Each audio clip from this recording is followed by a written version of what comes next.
Do I get attached to outcomes? Yes. But I've become aware. So the number one word that I like to leave your audience with in 10 different ways is the word awareness. I can become aware I'm attached, become aware that I'm angry, become aware that I'm anxious. So another strategy is no action and a reaction. Keep watching to learn more. For early access to our videos and live stream events, sign up for our free weekly newsletter at newthinkingaloud.org. New Thinking Aloud is presented by the California Institute for Human Science, a fully accredited university offering distant learning graduate degrees that focus on mind, body, and spirit.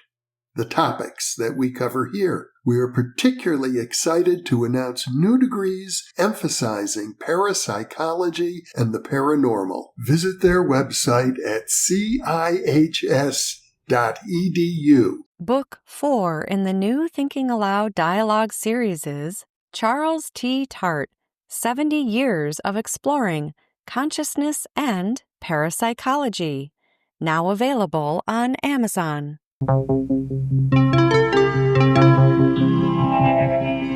Thinking Aloud. Conversations on the leading edge of knowledge and discovery with psychologist Jeffrey Mishlove.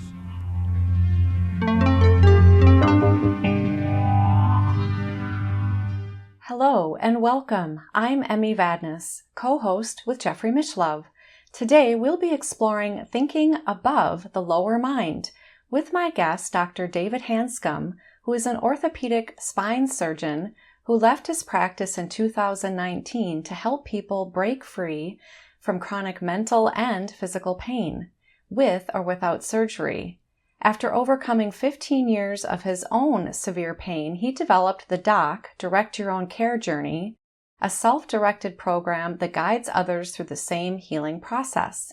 He is author of Back in Control, a surgeon's roadmap out of chronic pain, and Do You Really Need Spine Surgery?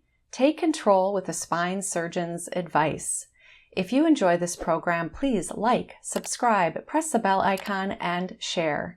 David is joining us from the San Francisco Bay Area. Now I'll switch over to the internet video. Welcome, David. It is a great joy to have you back with me on New Thinking Aloud today. Thank you. I'm excited to be here. We have had 3 previous conversations on New Thinking Aloud, very much in alignment with what we're discussing today. You have spent many years as a highly accomplished spine surgeon. You discovered that many of the spine surgeries you were doing didn't actually need surgery. In fact, over the years, through reading your books and having conversations with you, you've discovered that a lot of people are really dealing with stress and anxiety behind the pain. And so you switched directions, and also you had your own experiences with chronic pain. And I'm going to link to those interviews in the upper right corner of the screen. Today, we're going to talk about your fabulous article, Humans Wake Up, Get Our Thinking Brains Online, where you share that our lower brains are really taking the human species down and that we spend much of our time with our rational brains offline. Can you share, to get us started, what do you mean by that, and what evidence do you see of this in everyday life? Well, I'm coming from the neuroscience part of it. So in everyday life, we do all sorts of things that we should know we shouldn't be doing. A lot of behavior is irrational. We do things to other people that are abusive. We have lots of rhetoric to cover it up. But in general, people behave in ways that aren't very pleasant. And we know better. So why do we keep doing things that we know we shouldn't be doing? So a lot of times, if our kids act the way adults do, with lying, cheating, bullying, verbal abusing, slander, all these things, domestic abuse, for instance, why do we do that? Mm-hmm. So what happens is that when you are anxious and frustrated and angry, the blood supply to your thinking brain, called the prefrontal cortex, gets downregulated. It doesn't work correctly. So you have different parts of the neocortex, And so humans have consciousness and language. We have complex consciousness. My cat has consciousness, but she doesn't have language. So humans can think about thinking. My cat doesn't do that. We also can identify ourselves as a separate individual.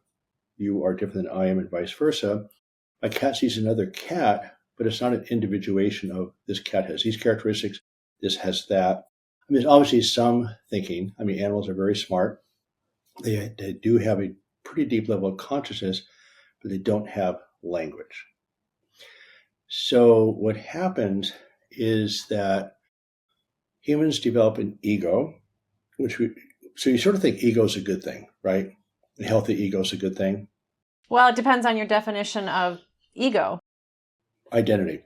To have a healthy identity. This is what's changed dramatically for me, is that this establishment of identity and defending it is actually the source of most human misery. So we are a very angry, reactive species compared to other species. I mean, other animals get angry to defend themselves, then lay down and take a nap. Humans get angry a lot and can stay angry for a long time. They can be angry about their mother's abuse 40 years ago. I can tell you my cat's not doing that. Humans have this link to the past through language, keeps us in a constant state of fight or flight. So what I want to explain is, why do we have an ego? So first of all, I finally realized that I thought self-esteem was the problem. Self-esteem is not the problem, it's the ego. So self-esteem is how you feel about yourself. Do you like yourself? Are you nice to yourself? So that's self-esteem. Whatever you are, you can like it or not. Ego is this establishment of identity to feel better about yourself. And why do we need that? Well, first of all, most of us are raised with a lot of criticism. Shouldn't do this, shouldn't do that, shouldn't do that. So we're sort of taught by default what not to do, and we're taught what to do in a way, but most people are raised with an inordinate amount of criticism compared to praise. Is that a fair statement? I think that's probably fair, yeah. Or I would also add in they might be experiencing or have experienced various forms of neglect or abuse as well. Right. So based on that, your self-concept isn't very high. So we establish our own stories about ourselves to feel better about ourselves. So in the face of this onslaught of criticism and abuse, etc., we need to create some story about ourselves that we can defend and feel better about ourselves. The second reason is we're a competitive species, like every other creature. So we want to put out a front that's powerful to other people.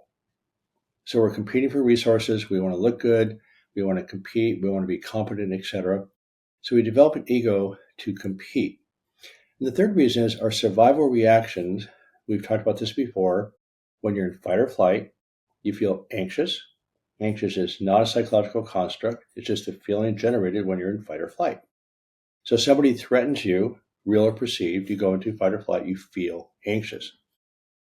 If you can't solve the problem, then your body kicks in a dopamine response, becomes more aggressive, and you have anger. So when you take your survival impulses personally, they're just supposed to be destructive, dark, they're survival reactions, you don't feel very good. So again, we create this ego to counteract your survival impulses. The problem with that is your survival reactions, your body processes about 1 billion bits of information per second. Guess how much the conscious brain processes? You tell me. 20. Not 20,000, just 20. So you have this massive survival reaction that's intended to feel uncomfortable, is opposed to the species of creatures who do not pay attention to these impulses. They just did not survive. Now, the problem with ego is that ego is dependent on other people's approval. So you're using external circumstances to feel better about yourself. And so you're building a story. You still have the survival reactions. It's a mismatch of your thinking brain versus your survival brain. And so the harder you try to build an ego to defend yourself, the worse it gets. But the bottom line is, I'm dependent on your approval for my ego. I'm dependent on my own approval for ego. And there's no endpoint. It doesn't stop. So a massive number of repetitive thoughts come into place to create an ego, to defend it, to uphold it. and they're just stories. Thoughts are just thoughts. There's nothing to them. What makes thoughts powerful is we react to them. First of all, your body responds first. In other words, if a bully walks into the room, your body has already reacted before your thinking brain thinks something dangerous, about 1 to 10 seconds later. So your body's keeping you alive, is pulling in sensory input. You actually have a physiological reaction before you have consciousness. So the problem is we've now linked a thought to physiology. So it's that linkage that creates so much power to the thoughts. So then you just think about the bully or an unpleasant experience, prior abuse, etc., and your body reacts. So it's a bi-directional process, but it's driven by the physiology. So physiology drives the thoughts, your thoughts reflect your physiology, then the thoughts themselves become input that actually drive the physiology. And you cannot escape your thoughts. Mm-hmm. If you think the thoughts is a problem, if you suppress the thoughts, it's been documented, suppressing your thoughts causes more damage to your brain than actually expressing them. It shrinks the memory center of your brain. It shrinks the myelin in the frontal lobe. And so sustained fight or flight damages your brain. So suppressing thoughts are a big problem.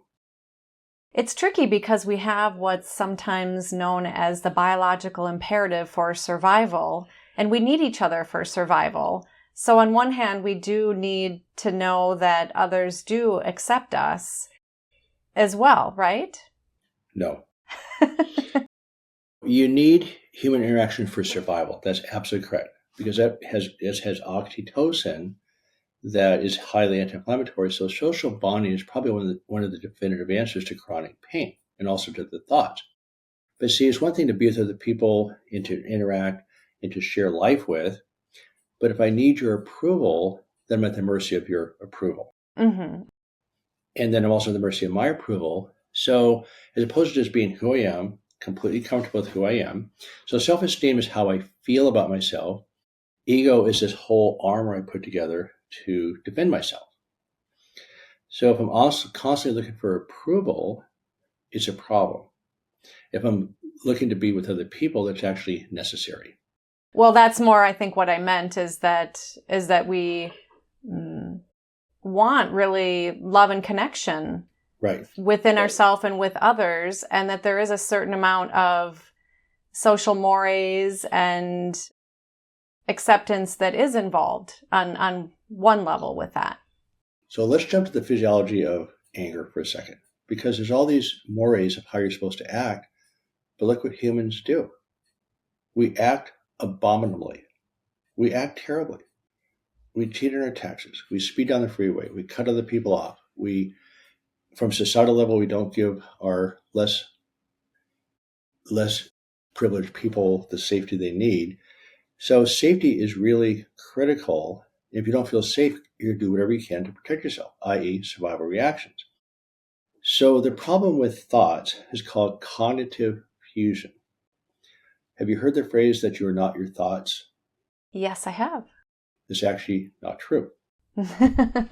So it's called cognitive fusion. So every time you react to an unpleasant thought or unwanted thought, you've actually created that link. So as you keep interacting with it, why it becomes part of who you are. So your identity is this armor you put up to protect yourself against your thoughts. So in the wild, a given animal usually has one predator at a time or a group of predators, but just one situation at a time. With cognitive fusion, when you become your thoughts, in other words, you become your identity, when somebody attacks your identity, you might as well be being attacked by a tiger. So as opposed to the wild, where you have one opponent at a time, you don't have an infinite number of thoughts coming at you. And how do you fight those off? It's like going to war against an army with just a sword and a spear. So what we do, we build this shell called ego to protect ourselves from these thoughts, other people's opinions, etc. So we're competing on identity and thoughts as opposed to physical resources. So we're being bombarded by thoughts. Those thoughts are who we are. Again, it's called cognitive fusion. So how do you defend yourself against those thoughts? there's an infinite number of it's like one person going to war against a whole nation of soldiers that also includes a nuclear bomb. We have no chance of doing battle with your thoughts. What happens with ego, you put yourself into defensive mode. It's like building a little bomb shelter that becomes thicker and thicker as you get older. Develop a tighter and tighter identity, and defending your identity, whether societal or individual. Let's look at racism, for instance. You're this race, I'm this race. So we get this identity built about this race being this race being that. So it's called mental rigidity. The more you fight your unwanted thoughts, you develop this ego to defend yourself. And the ego, by the way, is basically a set of cognitive distortions. So the whole idea of labeling yourself as a good person is a cognitive distortion of labeling. So this identity is made up of thoughts, which are nothing. They're not there. So you create this artificial identity, and historians throughout the centuries have called us a bunch of zombies bouncing off each other. So I have my identity, you have yours. My identity is bouncing off your identity. I don't know who you are. And then once you label somebody anything, you can't see anything. You've blocked awareness. Connection means connecting with you as a person and also me as a person to myself. So if you're connected to your identity, which I was the king of that, you create this persona of being a successful spine surgeon, personable, smart, athletic, whatever. That's my identity. That's not who I am. So when you're so attached to your identity, you don't even know who you are. So we get these identities floating around. So if you insult me for some reason, I go into defensive mode. They're just words. And it's coming from somebody who maybe doesn't like me. So why would I put myself at the mercy of this person who doesn't like me? Right? We do this all the time. So we get these stories about each other. We defend them. The term's called mental rigidity. So identity and mental rigidity are pretty much the same thing. Mental rigidity crosses essentially every mental health diagnosis. So what happens, defending your identity is the source of all these repetitive, unwanted thoughts. Turns out that maybe, and I need to learn this a little bit more, is that we tend to treat symptoms of anxiety, depression, and anger, etc. The driving force behind all this is probably ruminating thoughts. So we have all these thoughts coming at us. We're reacting. And this gets to the core of our conversation today, is that when you're reacting, you're either anxious or frustrated in a survival reaction. The blood supply to your thinking brain drops down. So your behavior is based on a reaction, not on the current moment. We're working from the lower part of our brain. We have all these thoughts coming at us that we don't know what to do with. So we build up this really rigid, deep ego to defend ourselves. We get attached to our identity. Our actions are based on our identity, not on meeting your needs or other people's needs. So we go identity to identity instead of human to human. Let's take domestic abuse, for instance, which is really high. We know that. Why would you be abusive to somebody that is dependent on you for protection and safety? Why would you do this to somebody that you, quote, love? Well, I'll just use my personal example, is that the person who's being abusive, their thinking brain is simply not online. It's not working. When my mother went into her rages, was extremely abusive, physically, verbally, whatever. When she came out of those rages, which could last 2, 3, 4, 5 days, she was incredibly remorseful every time. But then her thinking brain was back online. But again, look at nations. We put a label on a race of people or on a nation. And once you put that label on, you're reacting. I get to defend myself. As a society, our thinking brains aren't working correctly. So it's not that we talk about all men are created equal. We want world peace. We want love. But we're in a reactive mode. The part of the brain that can connect to love and safety is offline. The answer is going to be teaching people as collectively and also individually how to keep their brains online. So in that example of domestic abuse, it sounds like the person who is being the abuser is in a survival mode, and perhaps they also were abused or neglected growing up. Maybe somewhere they thought or learned that that was somehow okay, or they don't have other skills to rise above that. Well, that's been the problem, and that's why I think there's hope for the situation, because most of us are raised in an environment that's just less than ideal. We tend to react to our environment to try to survive. And so, yes, that's why the Bible talks about how the sins of the fathers and mothers get passed on to generation to generation, because all of us go through this process. So the abuse begets abuse, and so that's all we know. So the tragedy to me is that it takes skills. In other words, positive thinking doesn't do this. Look at the rhetoric. I mean, we have rhetoric that all men are created equal, right? What's all that about? We don't come close to doing that. You shouldn't gossip. In fact, in a lot of religions, gossip is considered a sin as equivalent to murder, because you're taking away somebody's reputation. Do we go by that? No. Do we slander other people? Yes. Do we cheat? We do all sorts of stuff as adults that we know we're not supposed to do. So as far as all men are created equal, that isn't even close to happening. We want world peace. We don't do anything to actually achieve that. So the key issue is that the part of the brain we need to solve our problems is offline under stress.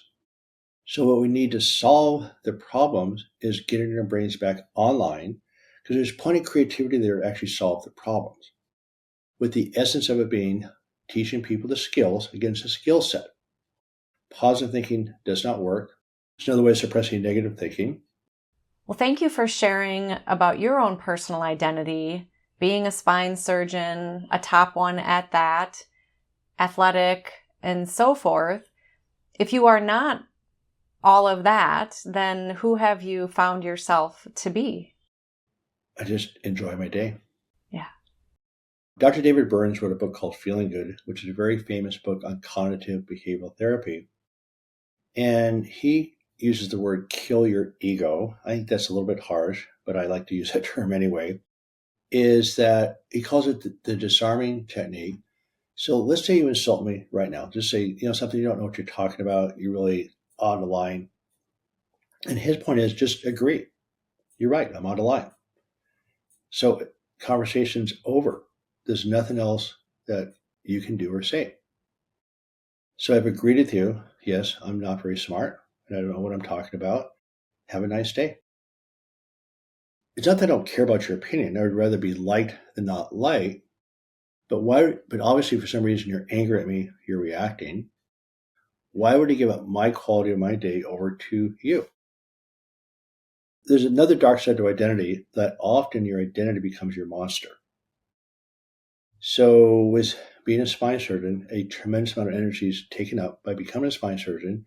It does become your identity. And when people attack it, you take it personally. And in medicine, there's a lot of reactivity to people challenging competency, challenging diagnoses, challenging care. So it's a pretty reactive culture, like most cultures.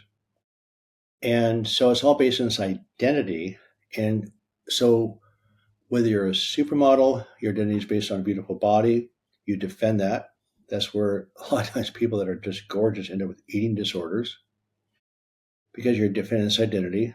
And you do become your profession. So your highest skill set often becomes your monster, because you're always comparing yourself. There's always going to be somebody better. And even at the top of the field, why you worry about being taken down? It takes so much energy to maintain an ego, to create it, to defend it. It takes way too much energy. The problem I have, and I'll say this seriously, I don't get tired anymore. I used to get so tired, worked really hard, was always agitated, frustrated. This wasn't right, that wasn't right. That doesn't happen. I just don't get tired like I used to.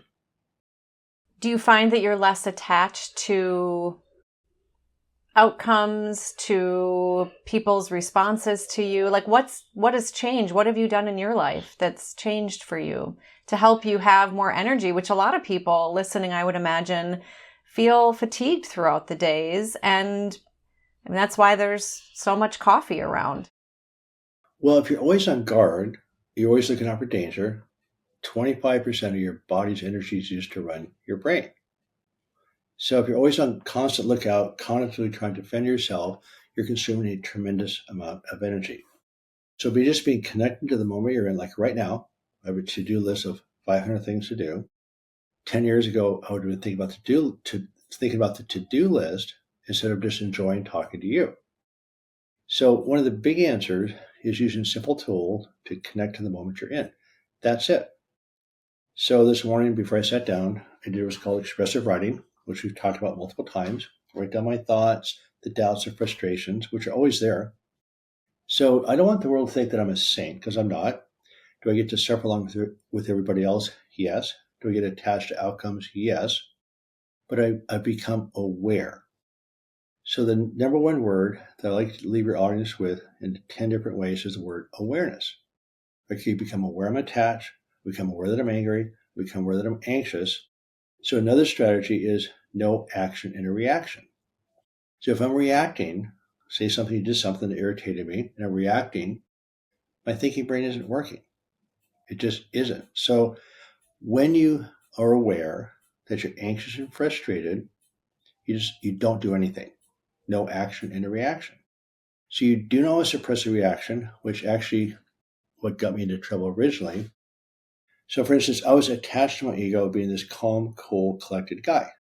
My nickname in high school was the Brick. So it turned out to be an extreme form of suppression, which really cranks up the immune system.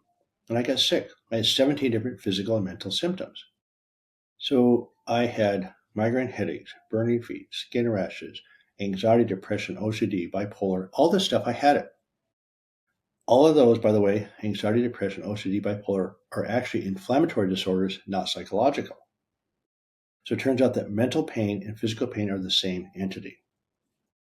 Also turns out that mental pain is less tolerated than physical pain. Because with physical pain, there's a withdrawal response, it's automatic. With mental pain, there's no withdrawal response.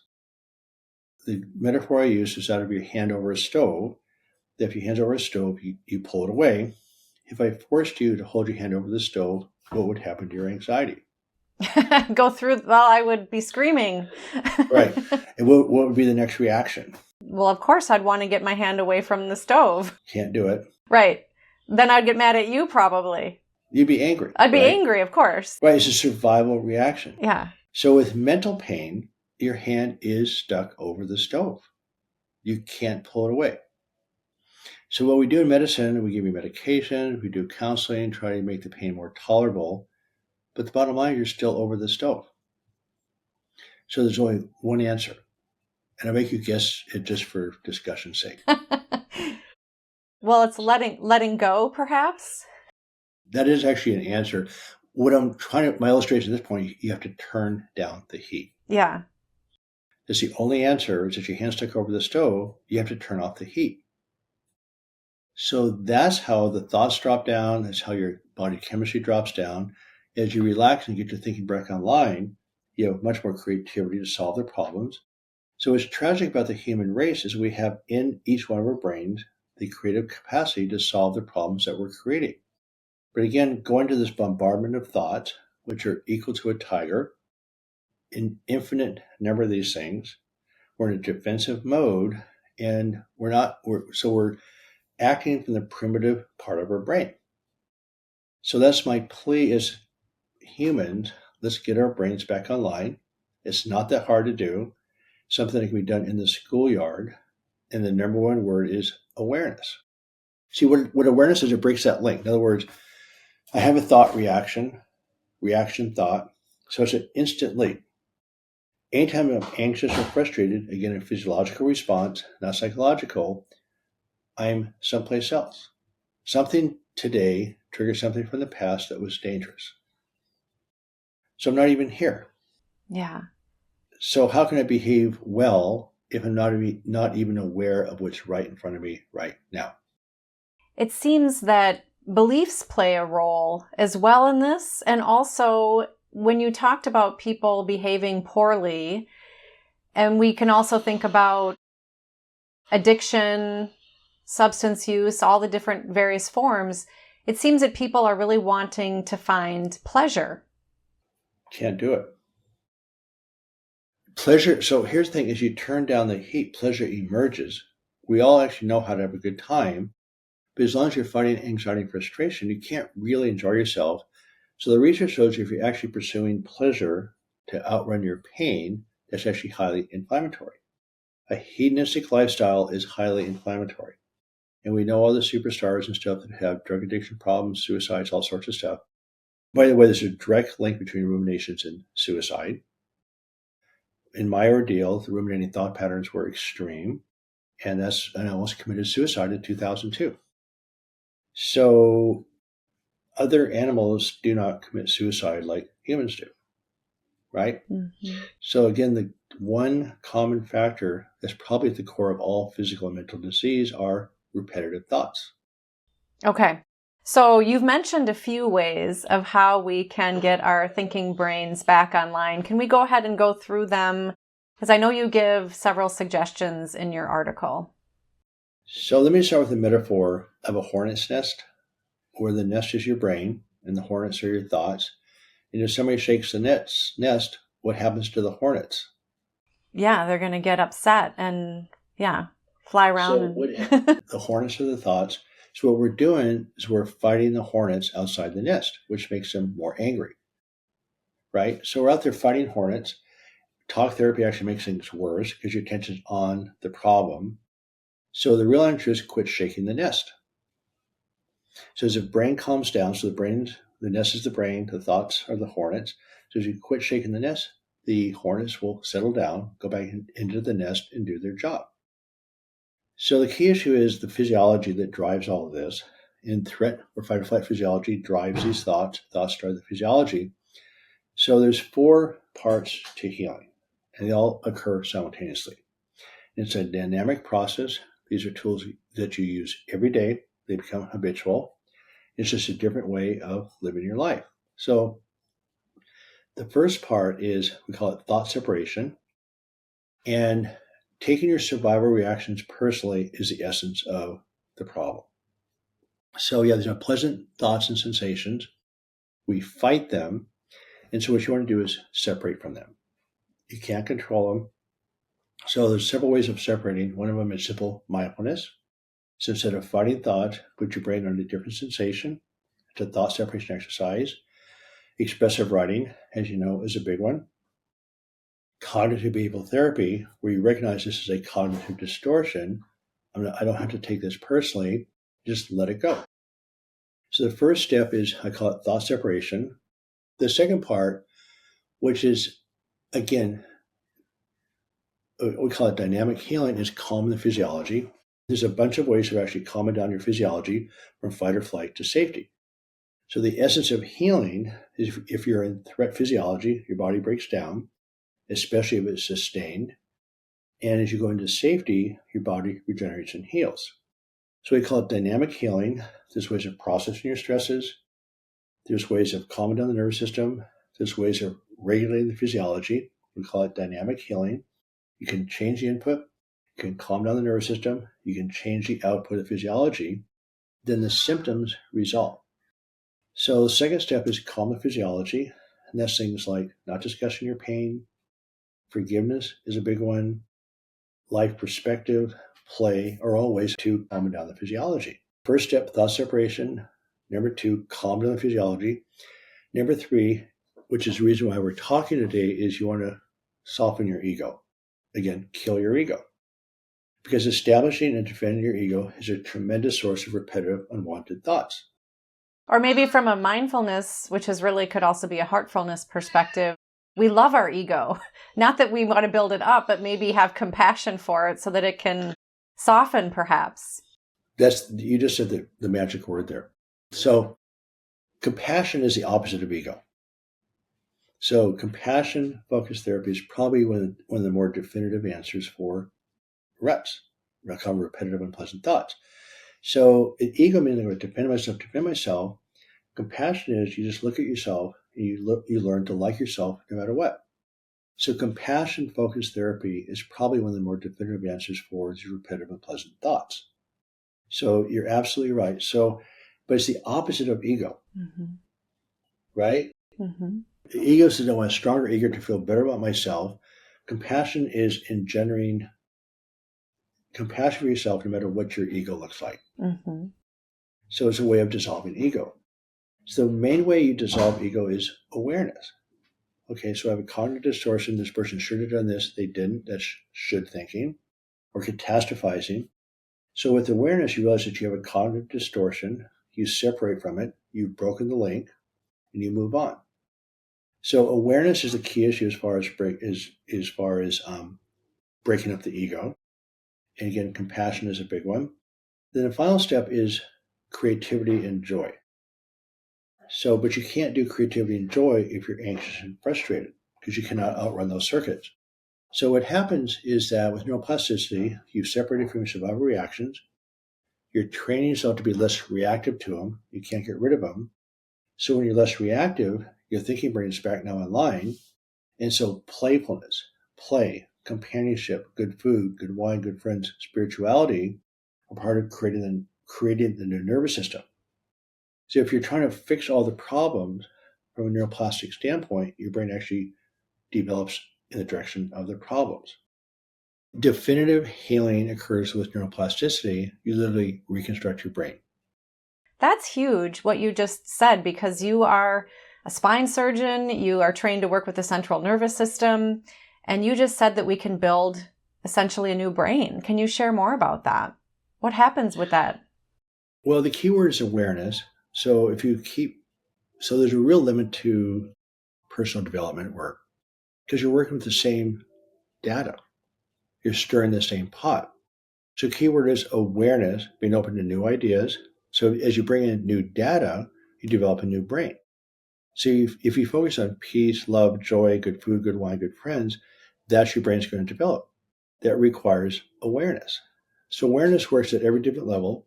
It brings a link to the past, but also allows you to bring in new data in to create the new brain. So you get to create the brain that you want. As you create this brain, the need to fight these thoughts drops down dramatically because they're not circuits that are being reinforced. When you're in pain, people understandably become obsessed with the pain. They don't care what happens in life, they just want to get rid of the pain. But again, the mental pain is a much bigger problem than the physical pain. When I was in practice, if we had people the choice of getting rid of their physical pain with surgery and having to live with their anxiety, or getting rid of their anxiety and living the physical pain, almost everybody wanted to get rid of the anxiety. They could sort of deal with the physical pain. They thought if I got rid of the physical pain, my anxiety would drop. It's not true because there's so many other things that cause anxiety.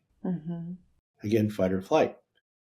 So what's ironic is you actually calm down the nervous system. Your brain becomes less inflamed. The nerve conduction slows down. You change the pain threshold. And most of the time, the physical pain also resolves. I didn't quit my practice to manage chronic pain.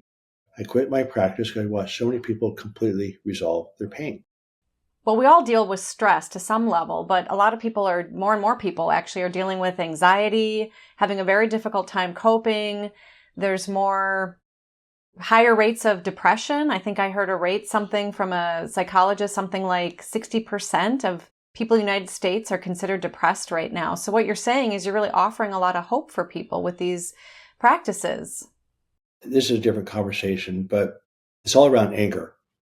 So when you're angry, you're in a victim mode. And so every time I go back into a depression of any level, it's always because I'm feeling sorry for myself. Right? Poor me, the world's a mess. Poor me, my spouse isn't acting correctly. Poor me, my kids are a mess. Poor me, my to-do list is too long. So it's being in the victim mode that drives people into a depression.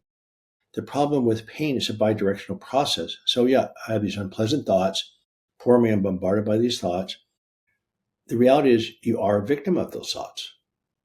That's true victimhood. You're being assaulted by these thoughts and you can't escape them. So that's a whole history here is that as you turn down the brain, turn on the physiology, the thoughts drop down. Their problem is the thoughts themselves fire up the brain. Mm-hmm. So that's where you have to go in a stepwise process, not stepwise, all four parts of it: thought separation, calm physiology, soften the ego, and then healing with neuroplasticity. And all of those happen every day, all the time. They become automatic. So then your life becomes independent of circumstances. Well, there's an ironic part of it that when you feel the pain and get angry, you feel more angry. And when you feel good, you feel better. But you go with the flow.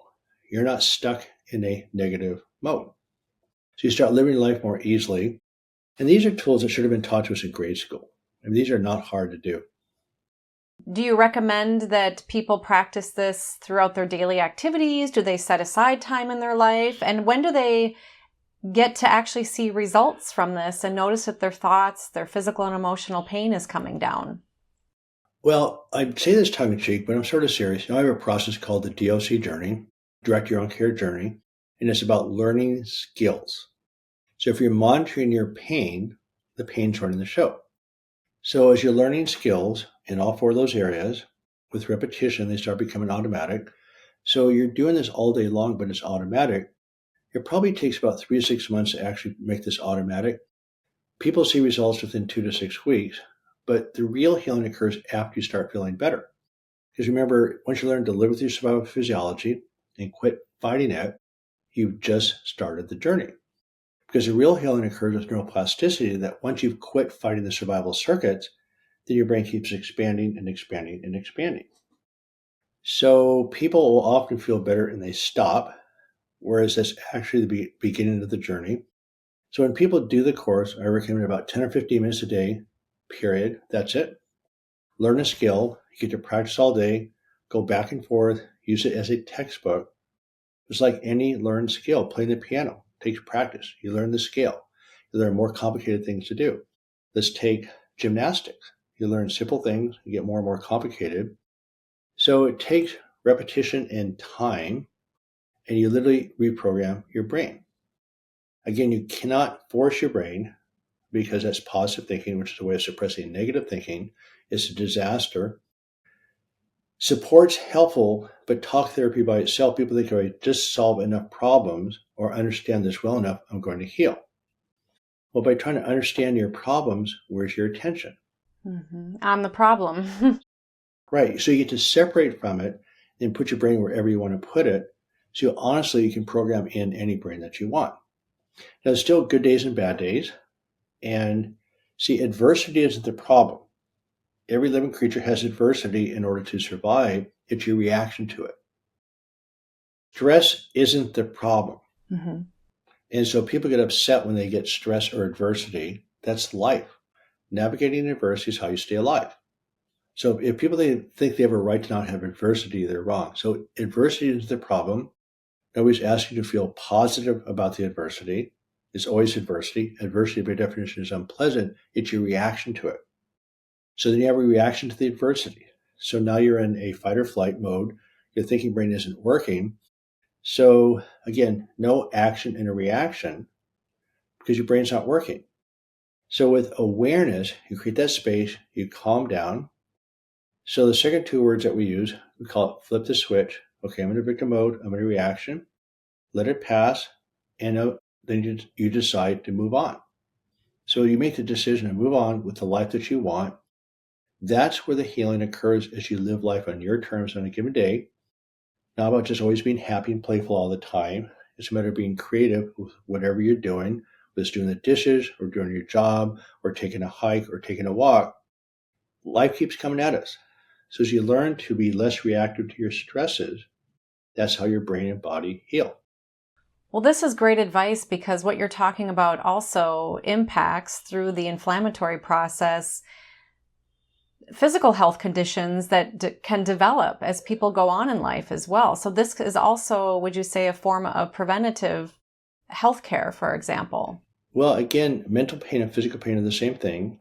So as the mental pain drops down, the physical symptoms drop. As the physical symptoms drop, the mental symptoms drop. So it's all an inflammatory metabolic disorder. Again, anxiety, depression, bipolar, OCD are all inflammatory metabolic states. So as the mental symptoms drop, the physical symptoms also drop. Again, person has 17 different physical and mental symptoms. They are gone. Yeah. They're just gone. And this is what happens all the time. So again, that's why I quit my practice, was because people healed at a level I didn't think was humanly possible. What is humanly possible because the human body knows how to heal. So you're just getting out of the way and allowing your own body to heal. So it's not some magic David Hanscom formula. It's just following the science, letting your body physiology take care of you, and it will. What do you say to those who may be listening thinking, well, I work 2 jobs, I'm going to school, or I have to take care of my children or my parents or XYZ responsibilities. How can I begin to bring this and fold this into my life when people might feel like they don't have the time? Well, you don't have time to not do this. In other words, what are your choices? You can stay on this treadmill forever or not. It's about 10 or 15 minutes a day. That's it. As you practice the tools throughout the day, it doesn't add more time. So as you learn and practice, it doesn't take extra time. In fact, it creates a huge amount of time in your life because you're now creatively solving problems and you're creating more free time. So that's where it's intended to be 10 or 15 minutes at a time, ongoing learning, ongoing programming. So it becomes a different way of living your life. And as you live your life differently, then your life actually changes and you have a tremendous amount of free time. Yeah, it's actually going to be beneficial for a person's life. And I like how you say it's just 15 minutes a day, and then you can weave it in through your daily activities. Can you share a little bit more about the term awareness? Because I think that term is tossed around quite a bit, but can you tell us a little bit more about what you mean by that? Because I think that that's something that people can bring into their daily activities, right? Yeah, you just become aware of everything. Other people's needs. You listen more carefully, listen to sensations, feel your body, watch symptoms come up. For instance, my left knee flares up. I may not feel anxious, but I know I'm being in fight or flight. So, and then when you feel anxious or frustrated, you now become aware of that. Before I went through my own process, I had no idea I was angry at all. See, my identity was being Mr. Cool. So you start connecting to what is. And part of the reason why people don't do this process, because you also get to connect with very negative feelings. If you fight negative feelings, you've lost awareness. So allowing yourself to feel negativity is a huge part of actually being aware, because it's what's real. So that awareness is essentially maybe stepping back from the ego, the thoughts, whatever quote the problem might be, and help get a little bit of separation from it to get a different perspective. Right. Just taking a little bit of space, creating awareness. You don't have to feel anything. It's not some magical feeling. You simply become aware. Okay, I'm in a victim mode. You don't have to even feel angry. Just, okay, that was a victim move. Or it's just, the key word is awareness. As you learn and learn, and it doesn't stop. I mean, I'm learning more in the last 6 weeks than I learned in the last 5 years. So learning never stops. And as you can tell, there's a lot more concepts today than last time we talked. And I'm just getting warmed up. Yeah, that's awesome.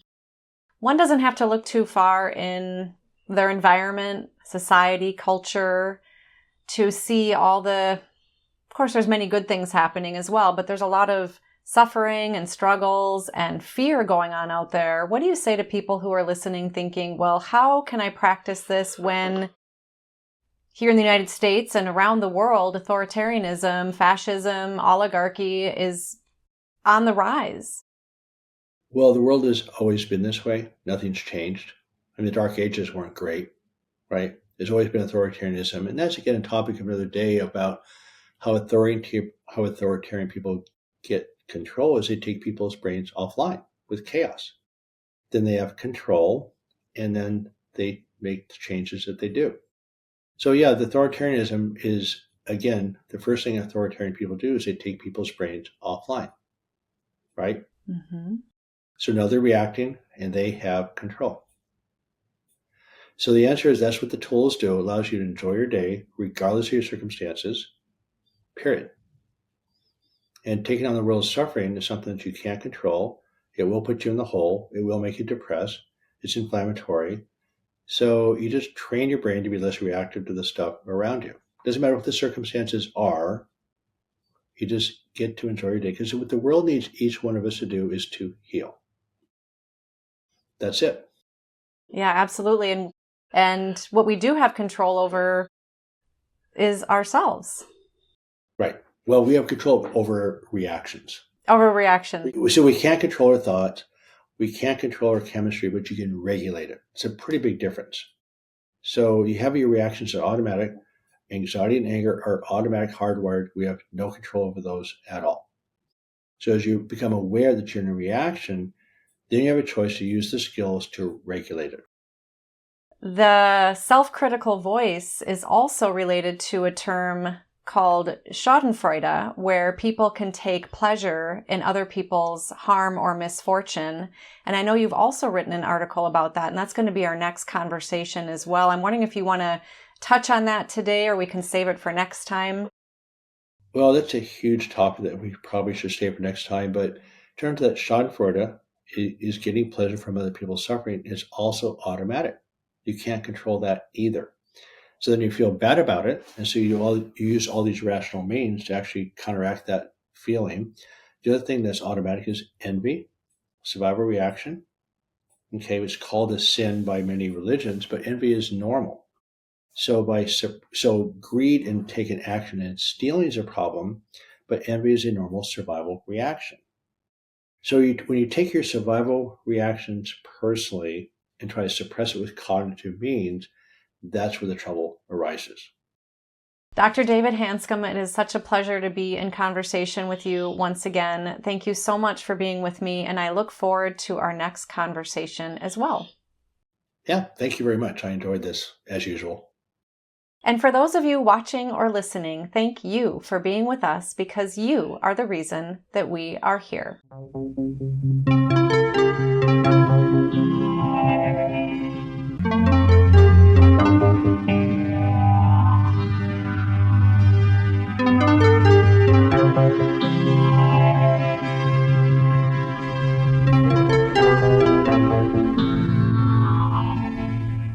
For early access to our videos and live stream events, sign up for our free weekly newsletter at newthinkingaloud.org.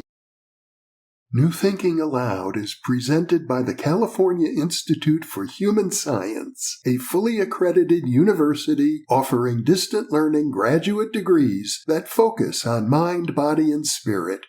The topics that we cover here. We are particularly excited to announce new degrees emphasizing parapsychology and the paranormal. Visit their website at cihs.edu. You can now download all 8 copies of the New Thinking Aloud magazine for free, or order beautiful printed copies. Go to newthinkingaloud.org.